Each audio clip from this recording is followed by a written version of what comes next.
So we're back. Kind of a slow week this week, actually. We only have one movie this week, which I'm okay with. It's a delightful change of pace. But especially look at all the other crap coming out. yes, next week's gonna be a rough week with Planes 2 and the other movies that come out. My mind's pretty focused on Planes 2. So anyway, I'm actually here to talk about a movie that I actually really liked. I'm curious to see what your opinion is. I have a feeling you didn't like it as much as I did. But I really enjoyed it. So we're going to talk about as Dawn of the Planet of the Apes. Now, for reference, I was very, very surprised by the last Planet of the Apes movie. In fact, I called Caesar my number one blockbuster character of that year. I think it was back in 2012. So I was really, really impressed with that one, and I'm really curious to see what they do to the sequel. And I thought they did a pretty good job. Like, I thought this was actually, like, a really good blockbuster movie. Yeah. Especially in, like, a...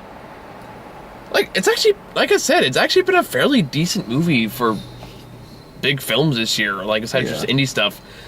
But, I mean, nothing going across, like, The Hunt or 12 Years a Slave or anything like that. But just, like, overall, like, good quality blockbuster movies, ignoring Transformers, has actually been pretty good this year. And, yeah, Dawn of the Planet of the Apes, I thought it was a really good movie. What do you think? I thought it was definitely good. I mean, it was definitely, like, I already enjoyed the first one. This one was definitely, you know, a step up as well. Yeah, I think it's pretty surprising. Yeah, it's kind of like How to Train Your Dragon 2, where it kind of like, it does kind of what it needs to do. Not quite as well, I would say. Yeah, because How to Train Your Dragon 2, I thought was just a pinch of a step down, but still really damn good and better than a lot of the other stuff that's been really, because I thought How to Train Your Dragon 2 was actually like everything a sequel should be, but, you know, that's a discussion for another time. Yeah, it was just, I thought the first one had an overall much more interesting story, and... I guess that's kind of like the... And also the villain was kind of... Well, the villain was weak in the first one, too, to be fair.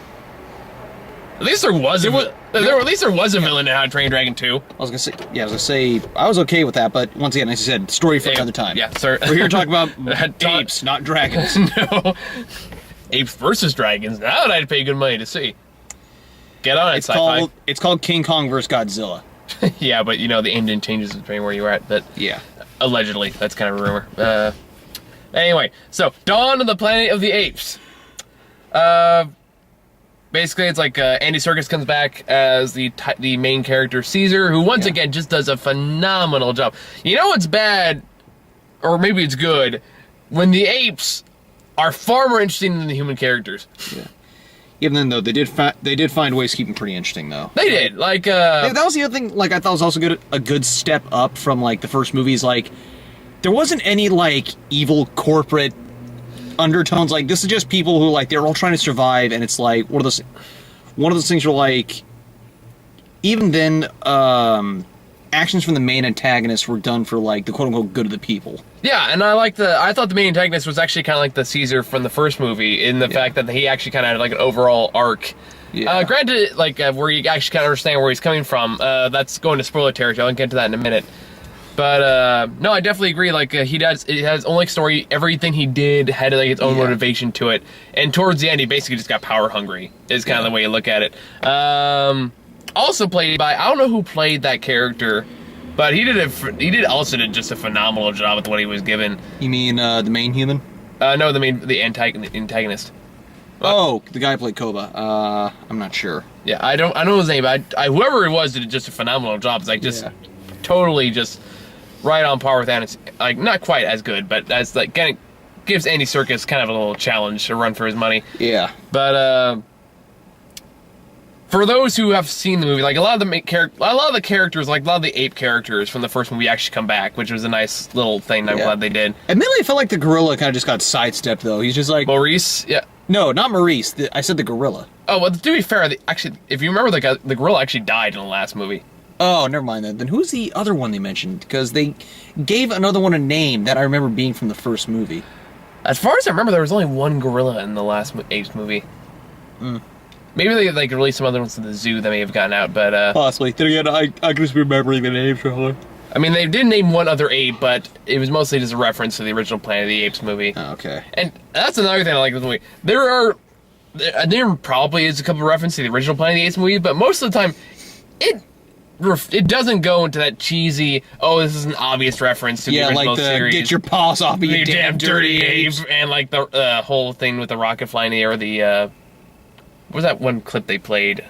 in the first Apes movie, like in the recreation center, where Malfoy was being a dick for no reason. I can't remember. And also, of course, there's also the Settler Statue of Liberty keychain. Yeah, I forgot about Statue of Liberty. Like, I watched the movie a million times. I still couldn't tell whether it was in New York and San Francisco. Yeah. They make it pretty clear now. Like, that's one thing I like. The movie sets the tone pretty much immediately, and I like that. Like, I like that it's pretty clear from the get-go that this isn't just going to be just a blockbuster movie. Yeah. Even then, it's kind of hard to define this as a straightforward blockbuster movie, because it takes its time. Yeah. And I like the fact that it takes its time. We were talking about this a little briefly on the way back, where it's like there's a couple of spots, especially with the humans, you probably could have snipped up a little bit. It's as long as you're like, for the most part, like, even though it was slow, it was all, I will admit, essential. Like, for the most part. Like, it's almost like it was kind of, a damned if you do, damned if you don't situation, but it was better off that they did what they did. No, like, I think this movie would have really suffered if they did just go from, like, action sequence to action sequence, because it would not have felt like it fit. Yeah. I like that it is definitely a build-up, and I like that it's a slow building, like, you can feel the tension kind of rising throughout the course until you get to the third act, in which case the big war happens.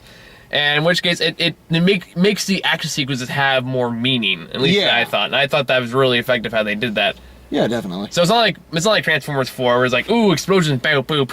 Like, even the action sequences serve. No, it's like the action sequences serve a purpose though, and it's like when it does happen, it does feel like it has an impact. It does feel like it does matter. Yeah. And compared to like so many other action movies we see nowadays, where it feels like you're just moving from one set piece to another set piece with very loose threads connecting them together. But that's not always a bad thing. Expendables. 2. To be fair, you're not expecting a good story out of the Expendables series. That's true. We'll talk about that later too. I don't really much what to say, but last time we talked about it. Yeah. Unless I want to make more Mel Gibson. But anyway, on with the movie. So yeah, Caesar has basically set up a settlement, right? Like in the forest north of San Francisco. Yeah. Where they end up in the end of the first movie. And I like that. Pretty much you can almost tell immediately how much Caesar has grown as a character from the first movie. Yeah. Because he's no longer just the the resistance leader. Now he is just the leader. And you can tell he just carries this great responsibility. A lot of that comes from Andy Serkis' motion capture performance, who just he is the mocap king. He is the mocap king. I almost want to see what he'd done. They actually played Godzilla. That would have been awesome. I know he actually did advised on Godzilla, but he would actually do it. Yeah. Maybe for the sequel, we'll see Andy Serkis' Godzilla. Yeah. Who'll make you cry. And then have his King Kong fight his Godzilla. Yeah. Just as long as Godzilla doesn't wink again. I've watched it twice. I still don't see the wink. Yeah. Maybe I'm just blind. I don't know. Probably, because remember, I wasn't the only one who saw it. But that's no, you weren't. But that's new. We didn't want to get a Godzilla again. I actually like the movie. You didn't. That's fine. But like I said, I'm in the minority. But back to Apes. Back to Apes. So the movie, basically, how the movie goes is, like I said, it starts off with that awesome shot you saw in the teaser trailers with them all in war paint. Yeah. And the spears and all that, but it actually turns out they're hunting. Which, again, I like that. I like that they explored the culture a little bit. I like that they gave a lot of the apes very defined personalities. It also felt like it was very reminiscent of just early, kind of humanity with Neanderthals and Homo sapiens. Mm-hmm. The way that they're trying to develop. Yeah, and you see Maurice teaching the children ABCs and how to spell and how to talk a little bit like that. You see Koba, who's basically Caesar's right-hand man, has a very defined personality, and Koba was the obvious bad ape for the first movie that they didn't really do much with. I kind of figured they were gonna do more. Oh, he wasn't the first one? He wasn't the first one. Remember, he was the second ape they experimented on towards the end of the movie. Right. Yeah, I don't remember much about that movie, truth be told. Okay, yeah, I watched it a few times, so that's why I know. But Koba was they didn't really do much with him. He was just the evil-looking ape that eventually killed one of the humans, and that was about all they did with him in the original movie. So, I kind of had a feeling they were going to do something more in the sequel. Okay, then that... interesting. Glad they actually followed through with that. Yeah, they actually did follow through because they changed the directors between movies, so I don't know. And so I'm glad Matt Reeves, who I think directed Cloverfield. Cloverfield, Let Me In. Oh God, what else did he do? He did some other stuff lately. Anyway, so now he's doing Apes. So, I'm glad he kept a lot of like Rocket's back. Rocket, who I forgot about this character, to be honest. But Rocket, that was the other one I was trying to remember. Which one was he again? I think he was the one that Caesar beat up in the Malfoy Center to take over leadership. Right. Okay. Yeah. I think that's who it was. Anyway, I could be wrong, but I'm pretty sure. Anyway, so he has an older kind of, I'm guessing like the ape equivalent of teenage son. Yeah. And a newborn son. That Caesar's wife didn't get a lot of development. I was kind of sad that didn't give her much of a character, because I could have liked to see that. But the point is, like, he has this big family now, and they basically think all humanity's been wiped out because of an opening montage where you see like the virus that was released from the first movie going from country to country, and everyone's basically dying. Hey, look, it's a game of Plague Inc. That was one like screwed up moral, I thought, from the first Apes movie, where like the whole point was supposed to be humanity destroyed itself. Really, the moral of the first Apes movie was don't let James Franco touch anything. That was really it. Because you look back at that movie, everything bad that happens is entirely Franco's fault. There's no one else in play. It's entirely Franco's fault. Well, the greedy, power-hungry CEO. Like even the CEO was just doing his job, and he was working with stuff like Franco actually encouraged them to develop. So it was still all entirely Franco's fault. All of it was Franco's fault. There was no human corporation. It was all just James Franco fucked over everybody. But oops. At least it made John Lithgow live a little longer. Until Dexter got hold of him. Anyway. So while they're out and about, they discover people exist, and one idiot decides to shoot one of the apes. Okay, that's one of my gripes about this movie, was that character. I mean, I'm fine with that actor. I liked him in Fringe, but I've not seen him outside of a role of that show where he's not played just the redneck asshole. Yeah. Where like there's actually I'm gonna build up to that point, but there's a part you know what I'm talking about. I'm sure you do. Where that was like, oh fucking really, but does it have to do with a certain tackle box? No, it's before then. Although it leads up to the tackle box. Oh, okay. Was it the campfire? It was the campfire. Okay. Yeah, you know what? I hated that so much. That really annoyed me. But I'll get to that.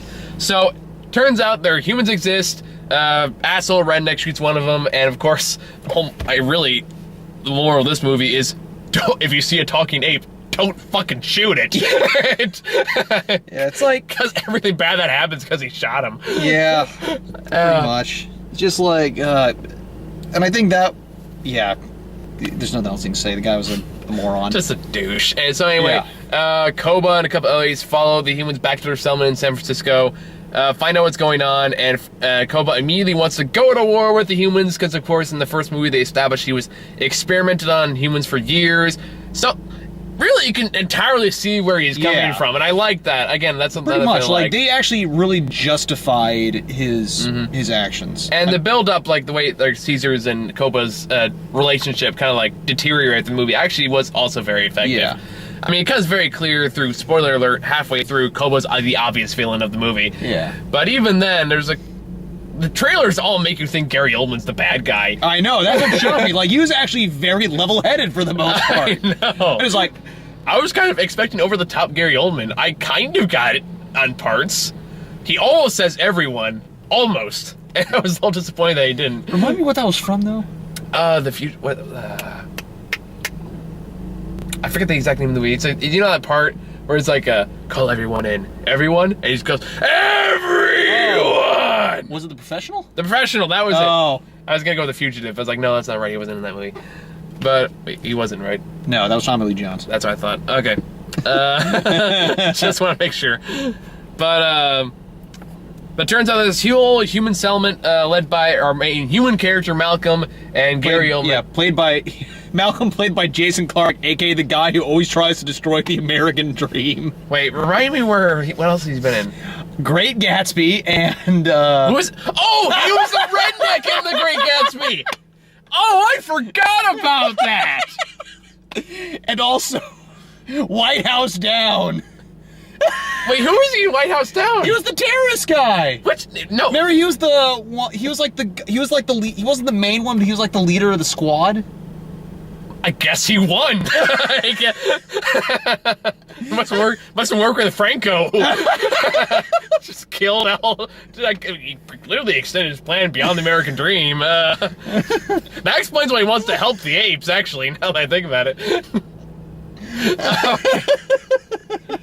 All right. Anyway, so that guy, who also has his own family.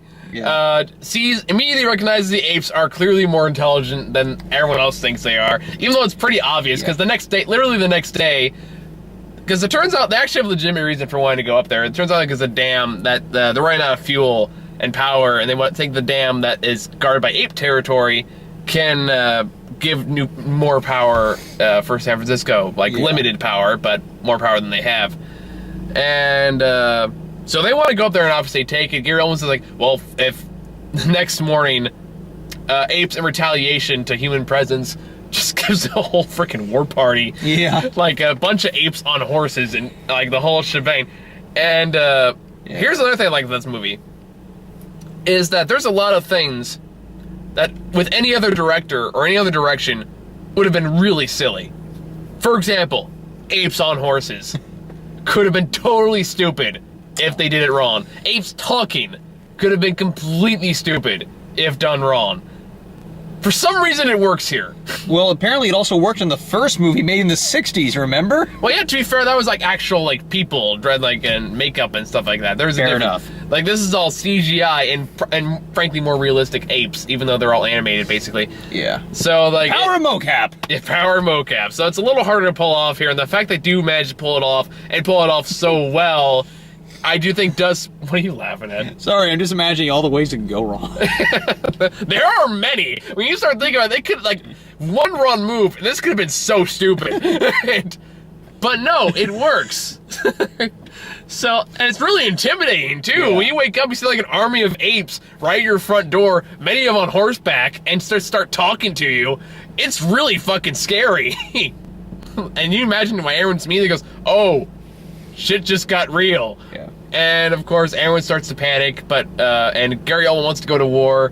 Well, he doesn't want to go to war. He just sees like, if they won't let me get to the dam, then we have no other choice. Yeah. Like, even Gary Oldman's pretty level-headed, for all intents and purposes. He still kind of does the, they're just animals thing that kind of annoyed me. He's like, they just talk to you. It was the heat of the moment. They were all being besieged by apes with guns. I'm just saying, sorry, now I got in the heat of the moment. I was waiting for that. I know, you fucking baited me. It's the song that keeps on just... like once you hear it, you can't get it out of your head. Damn it. The whole rest of this review is going to be that damn song in my head. It's like, and then Koba, in the heat of the moment, goes to war. Telling me what moment. Okay, anyway. So, but Malcolm's like, no, clearly they're more intelligent than that. I think we can negotiate with them to help fix the dam. Gary Oldman gives them 3 days, which I can only assume a lot of the work was already done before the apes finally discovered him. Yeah. And they only gave him 3 days to fix this thing. At least that's what I'm going off of here. Instead of just the bullshit, we're so good we can fix the dam in 3 days thing. Yeah. But, so they go up there and they meet up with Caesar, who is naturally very hesitant. Yeah.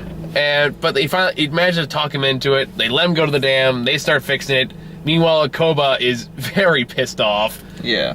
And decides to start investigating the human people and finds out. They also have that great little scene. Oh, yeah, the guy shows that. Also showcase how smart Koba is. Yeah, like there's a part in the movie where it's like. Well, 2 actually. It's like, well, the moment I'm thinking of in particular was a part where, like, after Caesar lets the people into the dam and start fixing it. Yeah. Koba basically comes up, and they all speak through sign language. A lot of the language between them is mostly through body language. Yeah. And like choice single words and sign language. It's all very effective. And also, I don't know if you noticed this, but this goes back to Andy Serkis, is the way he carried himself, depending on where he was, changed. Did you notice that? Yeah. Like, when he's like with the apes, he's more inclined to act more like an ape. When he's with people, he stands up straight, like he walks up only 2 legs. He makes himself be very human. And I like, again, it's kind of like asserting his power depending on basically his audience. Yeah. And I thought that was a very nice touch. Like, it's a smart blockbuster movie. And And I realize I'm doing most of the talking here. But, anyway, back to the moment I'm talking about, though, was the part where... Was it the heat of the moment? God damn it. Just gonna drill that into my head. That's all our view, aren't we? All right. Oh, damn right I am. Sorry, continue. So, Koba, in the heat of the moment, goes to Caesar and starts saying, why the hell are we letting people do this stuff?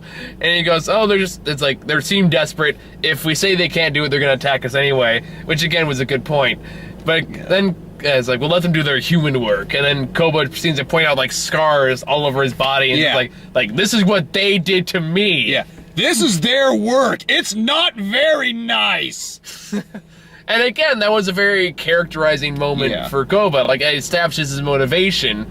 And of course, and it comes back to when he was talking to his son, because his son is clearly very influenced by Koba too. Mm-hmm. Kind of like that uncle you listen to way more than you should. Yeah, basically, it kind of reminded me of Seven in some regards. In terms, like, you get the one. I still haven't seen Seven. It's on my. I know the twist, so I don't have to worry about spoiling that. Well, just the idea, it's like there are these two forces. They're trying to obviously like pull them one to the side of good, one to the side of. Yeah. That was one small complaint. Like, Koba basically just turned straight up evil at the very end of the movie. Yeah, but I'd say the sorry. The heat of the moment. No, not that. It's one of those. I'll explain it later. Like, the overall time, progression was pretty, natural in terms of how it happened. But it's just, at some point, he's just like, they eventually both get into a fight, because, like... Okay. Or Koba and Caesar get into a fight because, Koba's just like, dude, humans got guns! They can kill us! Actually, Koba doesn't ever tell us about the guns. Well, he was going to. Basically, he gets all pissed off at, how, quote, to continue, the humans are doing their human work inside the place. They fight, and so eventually, in order to... Caesar just beats the crap out of him. Yeah. So in order to basically, he kind of ends up starting like a master plan in order to get the apes on his side. Mm-hmm. By trying to basically assassinate Caesar. Yeah. Caesar assassinated. How very odd. Well, it would have been less subtle if Koba's name is Bruticus. Yeah. Et tu, Brute? Yeah, Brutus. Foreshadowing. And it's just... Here's what I was laughing at. It's like, wait, was he trying to kill him or just injure him? Or I think he was trying to kill him. Yeah. But wait, I thought this one... Basically, I was on the set of A Rope-a-Dope 2. Look up the first one. One of the guys was basically doing an impersonation of people from Reading. So it's like... So Obama says the only way we get to keep our gun, the only time we can use guns is not to kill animals in self-defense, but in order to prevent them from doing any harm. So in order to basically thin the herd. So to keep them from dying, we gotta shoot them all. That sounds like a South Park joke. It does. That's what's so... It's coming right at me. But that's just what I thought about. It's like the idea of just like, wait. Because he just mentioned about, like, you have to protect your father, so it's like... Well, based on this movie, your friends from Reading would have just started the ape war. Because, again, don't shoot the fucking monkeys! Just don't do it! Just everything goes wrong! Pretty much. So anyway, it's like... Oh, also, speaking of which, redneck guy, at some point... Oh, yeah, the campfire thing. We totally skipped over that. I forgot about this because that pissed me off. Then there's the second redneck guy. He's obviously there just to stir up shit. Like, there was no other purpose to his character. Yeah. And that was irritating. I mean, at least, like Malcolm and his wife and his son, they tried to develop them a bit more. Whether they succeeded or failed, it's kind of questionable. I think they got past one dimension, so I thought that was good. But anyway. The son was a little bit... Yeah, I felt the son was not as well characterized as the wife. Yeah, the wife did a better job. Because the thing is, like, as much as I hated the guy in the campfire scene, they did a very good job of the cardinal rule of one of the rules of screenwriting is use your exposition as ammunition. Use it to, like, propel the scene forward. In which they did that. It's like, they unveiled it at a good time that basically, like, revealed her character's past while simultaneously the guy was trying to make a point. I didn't like the point, but it's like... No, because the point made no sense. And that's kind of the irritating me about it. Because, like, there's a part of the campfire, like, after, like, the first day, and, redneck guy, I forget what sparks it, but he starts going, he's like, the damn apes, they started all of this. And it's like, and the girl, like, no, the virus was created by humans, the apes weren't to blame, and he's like, oh, don't give me that hippy-dippy bullshit. It's like, no. Hippy-dippy bullshit is saying, I don't believe in driving. That's hippy-dippy bullshit. This is something that's supported by fact.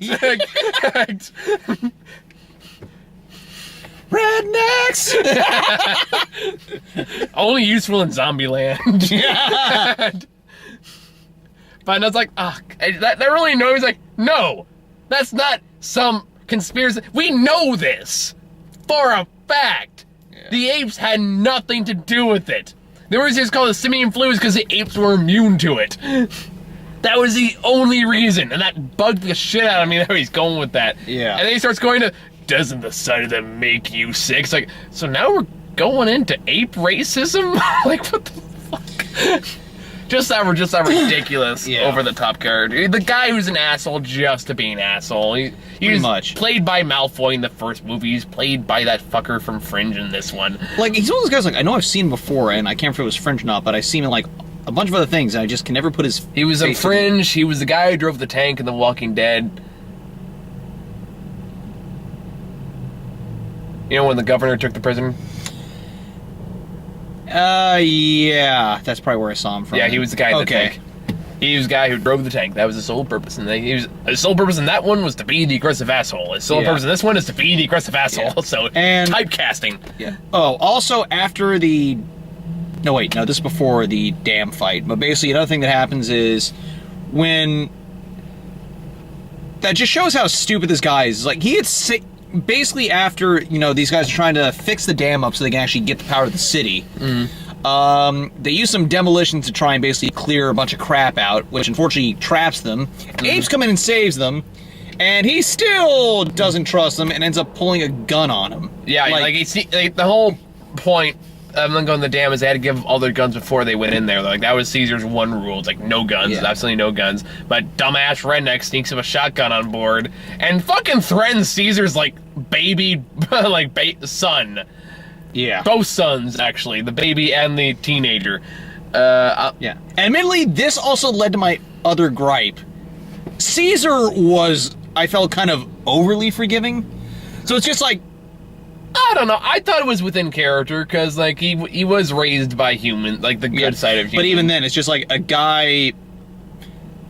On several times, he said, "Don't come here." One guy comes up, okay. It's like the first time I understand, but the second time he told them to go away and they come back, it's just like,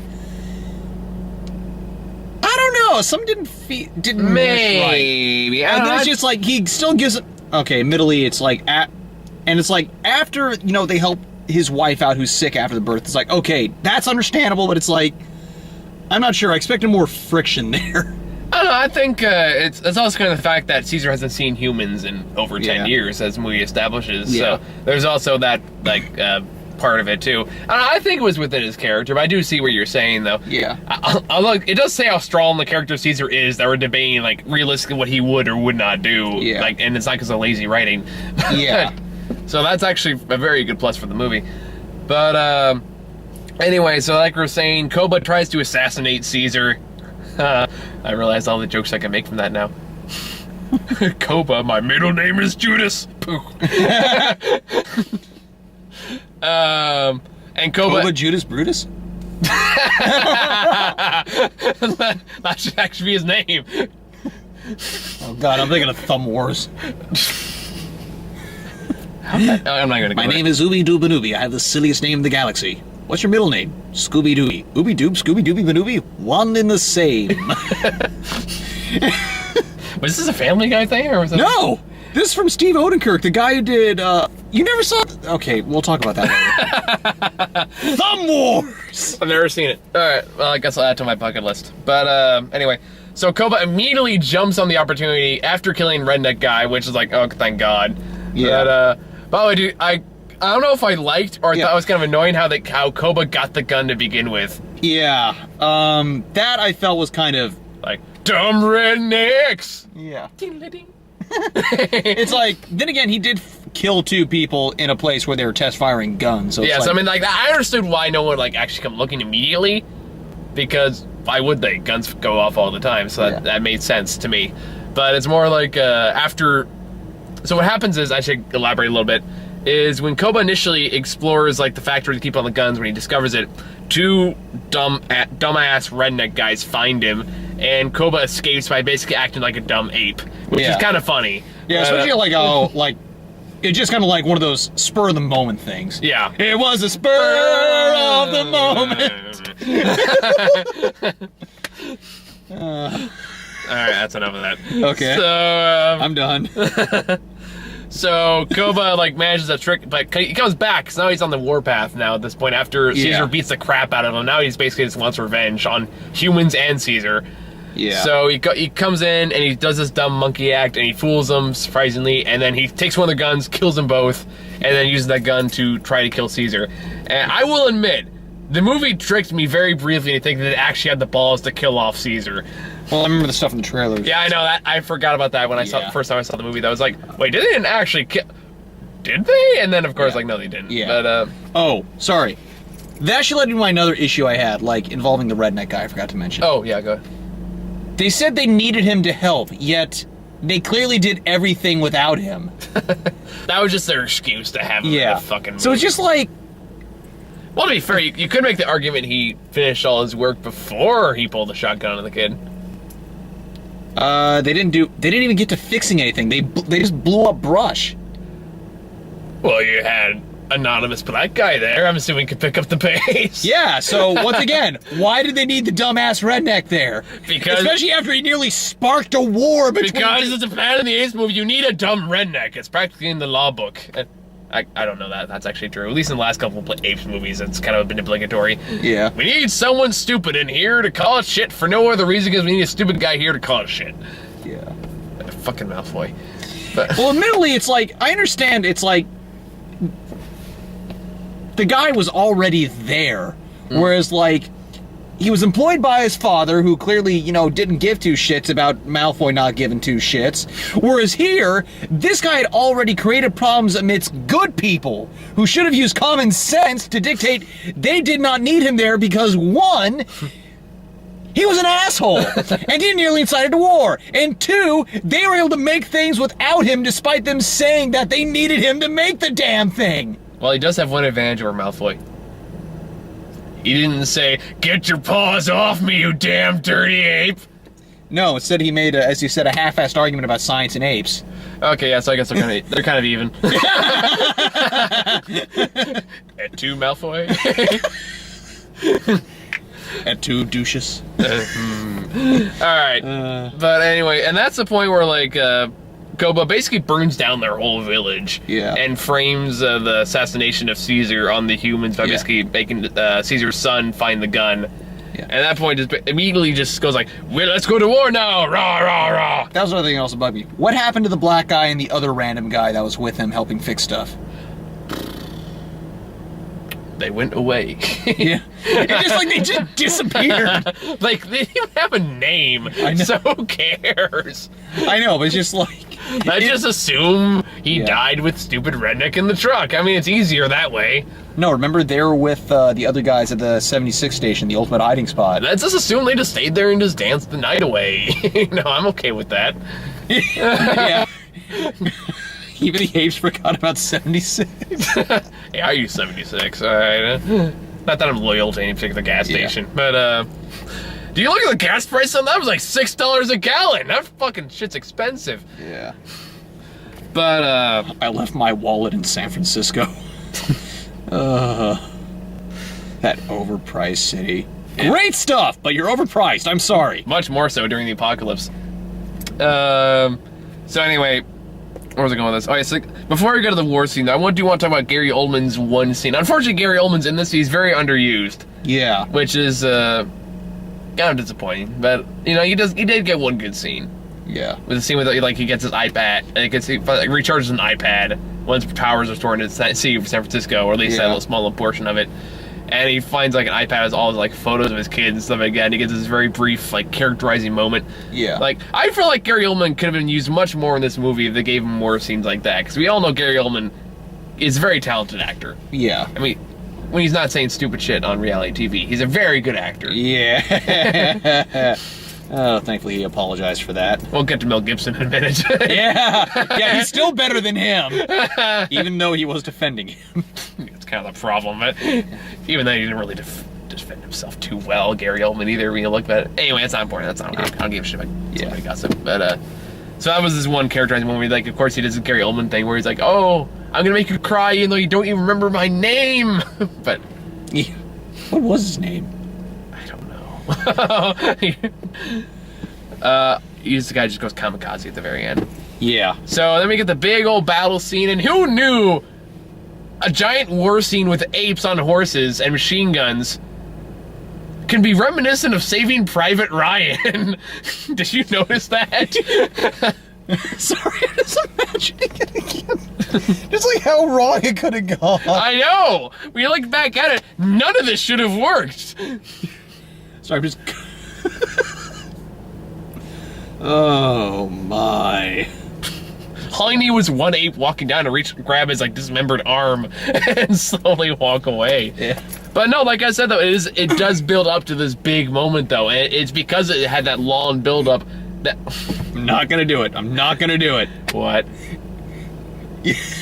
You know what? In the heat of the moment. God damn it, Grant. You know what's really gonna suck is like after this review's done, you're gonna try and go to sleep. It's just all you're gonna hear is that refrain going over and over and over again.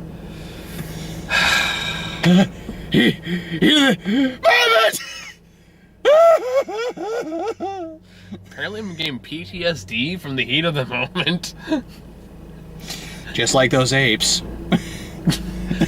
Yeah, I'm sure it's really what fucked Cobra over is every time you try to go to bed. In the heat. I meant when Gary Oldman blew up a frickin' oil tank and they all caught on fire. Oh yeah, I forgot about that. Yeah, just like it's like no, some heavy shit goes down in that fight scene. Like there's some just straight up just people just blowing up everywhere. Like, and it's surprising, it's effective. Like that's the thing about it too. It doesn't feel like it's just people blowing up. It feels like there's meaning to it. There's pretty purpose much behind it. And that is something that's definitely, as I said, aside from a lot of actions that there needs to be a driving force behind it.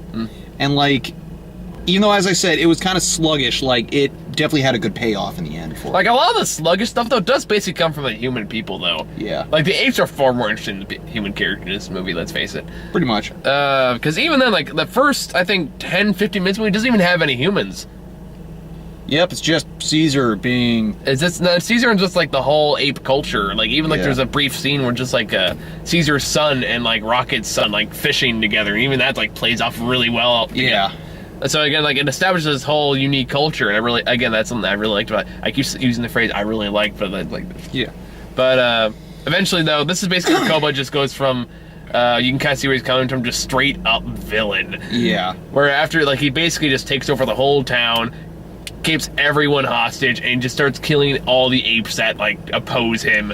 Killing or holding prisoner. Killing or holding prisoner, because the first one that opposes them is like is a part where like they're in, I'm assuming like a city hall. Yeah, it's Rocket's. Yeah, where Rocket's son. Yeah. Is like Koba beats on a human, passes like a giant iron rod to. No, he didn't beat on him. Basically, just ended up stealing a pipe from one of them. Oh yeah, that's right, because he tries to beat off the apes. And defend himself from the apes. Yeah. Bestiality joke. We would never go there. Wait for the sequel. Oh God. I'm just saying the apes are evolving. I don't feel comfortable with that joke. Anyway, moving on. No, I need to sit here and think of what I just said for a minute. Vampire Academy all over again. Oh, God. Sorry about that again, by the way. So anyway, so that would be a very bad time to make a 50-foot lightning penis sword joke, then I take it. So anyway, what happens is Koba basically, takes his pipe from a human, gives it to Rocket's son Ash. It's like, kill them. Ash is just like, Caesar wouldn't want this. So it's like, Koba's like, get up here. Tosses him over a frickin' balcony. You guys all work for me now. Kind of like the Joker in that one scene from The Dark Knight. Yeah. It's like, Caesar's dead, I'm in charge. Yep, basically. And then of course, turns out Caesar's still alive, and Malcolm and his family found him, and they took him back to his old home, like Caesar's old home from the first movie. Where we get a small cameo from James Franco not messing things up. But even then, you still say he messed up. Caesar still shouldn't have never existed if James Franco just didn't do anything. True. Again, everything that happens in the last Apes movie is all James Franco's fault. Everything. The only thing he didn't do was personally poach the apes they used for experiments. Yeah. The only thing he didn't do. But I digress. So at that point, they also Malcolm goes to get medical supplies, runs into... I guess they call him Blue Eyes. That's just a nickname. Yeah, that's just the nickname I know Ash gave him. Yeah, but I don't think they actually gave him like an official name. So they find Caesar's son. By the way, just sorry to interrupt you, but it's like props to whoever played that character too. Even in like for a small part he played, he did it pretty well too. Yeah. But good point. So they go back. He finds his dad's alive. He's like, yeah, Koba did it, not people. Yeah, and like Caesar explained to his son. Yeah. And Caesar's son realized what a horrible mistake he made, and basically helps his father plan like a revolt against Koba. And then of course, the big last climactic fight scene between Caesar and Koba, while Malcolm tries to prevent Gary Oldman from blowing up the tower they're all in. Yeah. And fails. Yeah. Although once again, this is a testament to Gary Oldman's character. Like he really did think he was doing everything for the good of the people. Like, like he was willing to and he did kill himself to basically try and like quote unquote save humanity. Yeah. At least he thought he was doing the right thing. Yeah. And again, it comes back to that why it was important to establish Koba and Caesar's relationship is that final fight scene between them, actually, again, it did carry weight. Yeah. And it's been a long time since I've seen, like, a good final fight scene. Yeah. Looking back at, like, the movies I've seen so far this year, like, Transformers didn't really have. I mean, it was all just a bunch of exploding, but didn't really have any impact. Even X-Men didn't really have that much of a final fight scene. Yeah. And I still like the final scene in the X movie, but it didn't really have much of a climactic showdown. Or at least one-on-one climactic showdown. I'm a sucker. I'm a sucker for those old-fashioned. And of course, basically they have their fight, and Caesar kills Koba, even though Koba says, apes don't kill apes, and Caesar's like, you are no ape. Yeah, it's like I saw that line coming from a mile away, but it's like it was still well done. Because like it didn't come like right away. Like you see, like Caesar actually process everything. First. Yeah, like he surveys the damage that Koba has caused. And I like that. That's not. Again, that comes back to Andy Serkis' character. It's like every like little eye movement, like everything he does, like, you tell it's just this huge weight of responsibility on this character. Yeah, and it's carried everything he does. It just has wonderful body language and just really sells this Caesar as this like this leader, quite frankly. And I will admit I did see that line coming, but it could have been worse. Because if you're thinking the same thing I was thinking, long live the king. I know, that's why you may have heard me snicker a bit. No, I had to resist the urge to lean over and go, Caesar, help me. Caesar, long live the king. And just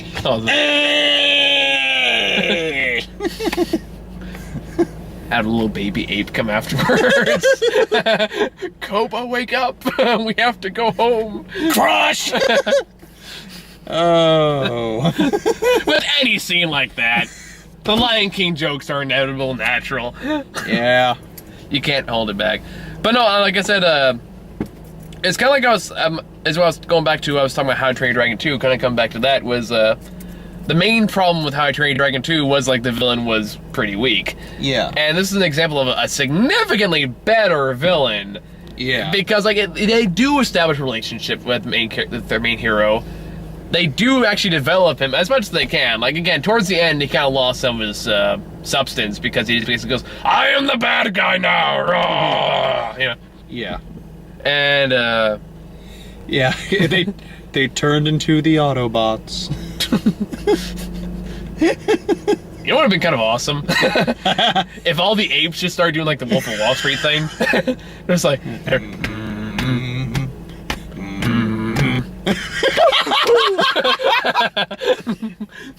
Ape of Wall Street. Apes of Wall Street.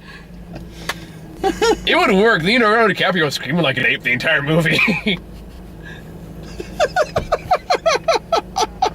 Cobus Jonah Hill.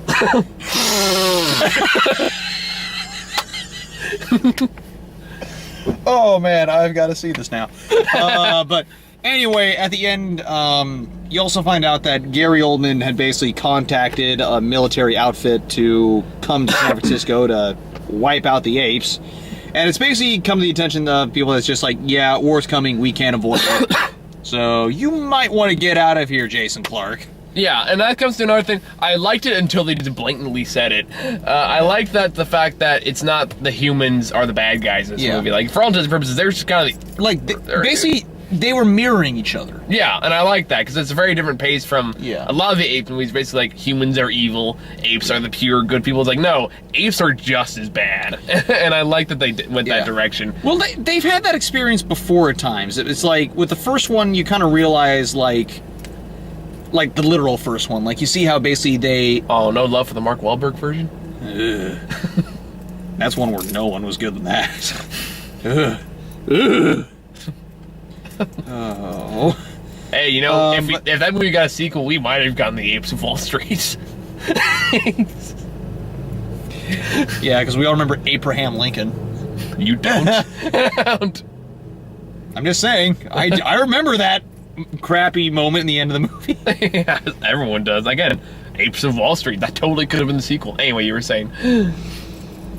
Well, basically, because like it was kind of reminiscent of the first movie, where like they were a mirror of what humanity was beforehand. Like they thought they were some higher being, but really they weren't. Yeah, they're just kind of like, yeah, we are just as aggressive and war hungry as the humans are, and I like that they went that direction. I was kind of annoyed when they literally just flat out said that, and it kind of lost some of its subtlety there, I thought. But But like before that, I like that they just actually took it that direction, because like any of these kind of movies, it's very easy to just say, "Oh, the man is the bad one here, and they destroy everything they touch," and that stupid cliche that's been following ever since like the late '80s, '90s. Don't give me that hippy dippy bullcrap. Yeah, that's actually from touche. Wait, so crap is okay, but shit is too much? Wait, did he say? No, he said shit. Oh, I thought he said hippy dippy bullcrap. Did he say bullcrap? I don't know. Maybe. Hippy dippy bull. You say tomato. I say tomato. Or however that song goes. Or the Christopher Walken version. You say tomato. I say tomato. Yeah. But anyway, well, yeah, we reached the end of the movie. And it's basically setting up for the third movie, which is fine, because I heard Matt Reeves and Andy Serkis come back for the third one. Yeah, so, like, it's, yeah, like, I really like the direction they're going with it. I think they did a lot of things right. I think they need to tighten up, they really just need to tighten up their human characters a bit. Yeah. And that's really, and just do away with some of the annoying cliche characters, and that's really my only complaints with the movie. Yeah, yeah, because I mean, pretty much this is like a very deep introspection, like human nature, in terms of like how it takes so much to build up, yet fear and distrust can create so much damage. Yeah. And like a society and like the idea of coexistence. And it's more like, it does kind of mirror like the idea of like, as I said, you know, that war is human nature, at the same time it finds a way to like put the apes in the same spot. Like, to make it seem more like it's not just humans, like, if other beings are given, like, this kind of sentience, would they be prone to the same thing? Yeah, and I agree. I think I think it's it's pretty much a perfect direction to take it. And it does kind of differentiate itself from the other Apes movies as a result. Yeah. It does take itself very seriously, but it's also done well enough that you can take it seriously. Yeah. And for a concept about apes, talking apes taking over the world, that's impressive. That's damn impressive. Yeah. So, and again, like, just the fact that everything happens as you were laughing about before, there are so many ways this could have gone wrong. But it's like they found a way to make it all work, and I'm very curious to what they do for the next movie. Yeah, I mean, I will admit, I did kind of laugh when Koba was dual-wielding two, like, light machine guns. Oh, come on. That was kind of like I will admit, that was kind of the over-the-top, like, ridiculous moment. But even then, it's still kind of badass. It was. It's like... It was kind of like Caesar riding a horse in the first one. It was ridiculous, but it was a good kind of ridiculous. Yeah. And I was totally on board with it. Oh, yeah. I mean, at least we didn't see too much of an ape driving a tank. We did see it for a brief second. But yeah. That was actually what I remember talking to a friend of mine about the first Apes movie, where it's like, well, what happens when, like, what when tanks come up? How are the apes going to beat that? Apparently, they'll just run right up to it. Yeah. It's kind of the solution. I'm also kind of wondering where they got more gorillas, because again, like the last one died in the first movie, but I'm assuming yeah, there were others. Yeah, I'm assuming there were others. Like, I don't know where they found a lot of these guys, but apparently they were just chilling out in San Francisco. Yeah. So, did you know San Francisco had a large ape population? I do now. Oh. So, yeah, anything else? Not really. I mean, there's not much more else to say. Like, I think we pretty much hit everything that we needed to. Like, overall, really good characters, save for a couple not so great ones and one just annoying cliche. Yeah. Good themes, you know, like I said, they kind of, you know, that focus on, you know, humanity and what comes with it. They do a very good job of exploring characters' motivations, like really damn well. Like I said, I thought like some of the substance of Koba was kind of lost towards the end. Yeah. But the build-up was really good. Like I said, the build-up for all the major act sequences is really good. Yeah. Like, I like the build-up in the Godzilla movies, but this was done better, in my opinion. Yeah. So yeah, well, I'm by default gonna say that. Well, yeah, I know you had. Yeah. I know you had your problems with Godzilla movies, but to that I say you've clearly never seen all the Godzilla movies. Yeah, true. I've only seen a few. I've seen Godzilla 1985, Godzilla vs. Mechagodzilla. God, I can't remember what the other ones were. Godzilla 2000, the crappy one by what's his name. See, that's the problem. Is if you watch a lot of the Godzilla movies, sometimes the movies Godzilla barely shows up. Yeah, but as I'll talk about that issue, either like I said, the short runtime tends to help, but yeah. Have you seen Godzilla vs. King Ghidorah? That thing's close to 2 hours. Godzilla's barely in it. Anyway, yeah. Trailers. So, the first one, I've never even heard of this movie before. The Maze Runner. It's exactly what it sounds like. I know. It's about a bunch of guys in a facility, and they run a maze. The end. The trailer didn't... It's the climax to Harry Potter 4, except 2 an hour and a half long. Also, there's like some random people, like, the trailer didn't really say much. No, it looks like it's based on a saga of books, apparently, is all I got out of it. So basically it's trying to be now Hunger Games or Divergent or any one of those. Pick 5,000 a month right now. Because Hunger Games is actually good, but that's another thing. Yeah. I don't know, it looks meh. But Expendables 3, we already talked about that last time. Yep, so watch Snowpiercer reviews. Snowpiercer review doing very well, by the way. Yeah. Like, I barely had to do any advertising work. It's already on over 100 views, so I'm very proud of that. And last one, we talked about this last time too, so I'm not going to go over too much. Yeah. I'm still pissed about the concept. Lucy.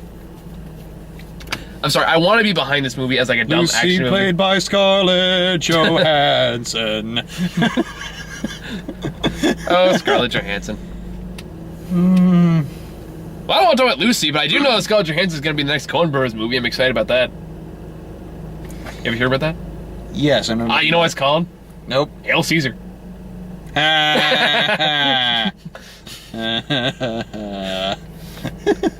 Irony. Wait.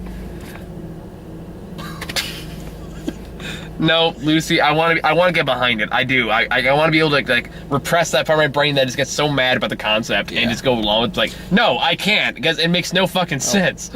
Like the idea of reaching 100% of your brain to do like at any like active given moment, like that part itself is interesting. But yeah, it's like the whole, as you mentioned, the whole 10% part's kind of. It's complete horseshit.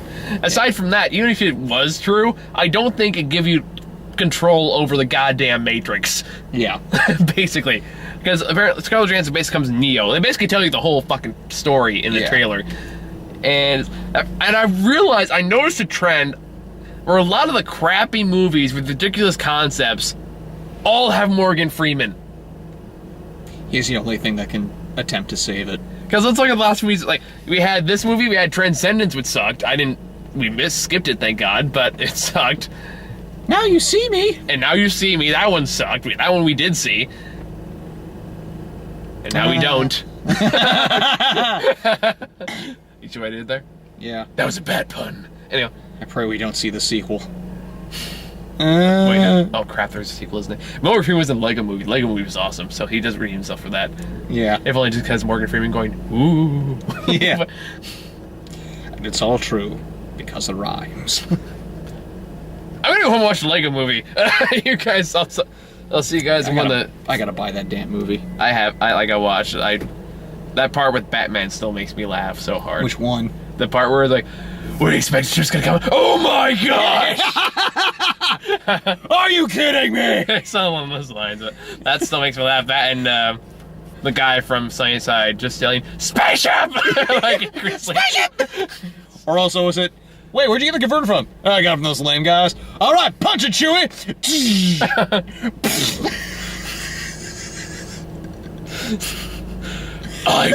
I will text you. Now we're just talking about the Lego Movie. So I think we'll be back next week with Planes 2 and one of the other shitty movies coming out that same week. Thank God I'm not watching those. So you say. No one's volunteered for Planes 2 yet.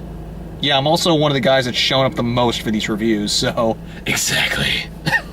Which means I'm off the hook. Or are you? Yeah, I am. I'll see if I can get Amber to go. Ooh! But what about The Purge? Anarchy? I did not enjoy the first one as much as you did. Come on, the villain was hilarious. I found him annoying. Really? I thought it was funny. And can you at least laugh how, like, just the main character just beat the shit out of the guys who were supposed to be the terrifying killers at the very end? No, not really. Wow, even I laugh at different things. Yeah. Speaking of laughing, not laughing, we also have Sex Tape that same week, so... Yeah, has there been a single good movie on this list? No, there isn't! No, The Purge 2 doesn't even have a rating so far, which makes you really worried. Isn't Wish I Was Here that sequel to Garden State? Is that a sequel? I know it's made by Zach Braff. I think it is, and it's like, it's funny, because like, I know Garden State was supposed to be like freaking amazing. It's okay. It hasn't aged well. No, it's made by Zach Braff, but it's not a sequel. Okay, there's some movie I was told that was supposed to be like a sequel or something. Anyway, who cares? You guys, we talked enough. I'll see you guys next week with... God, it's gonna be a rough week. See you guys later.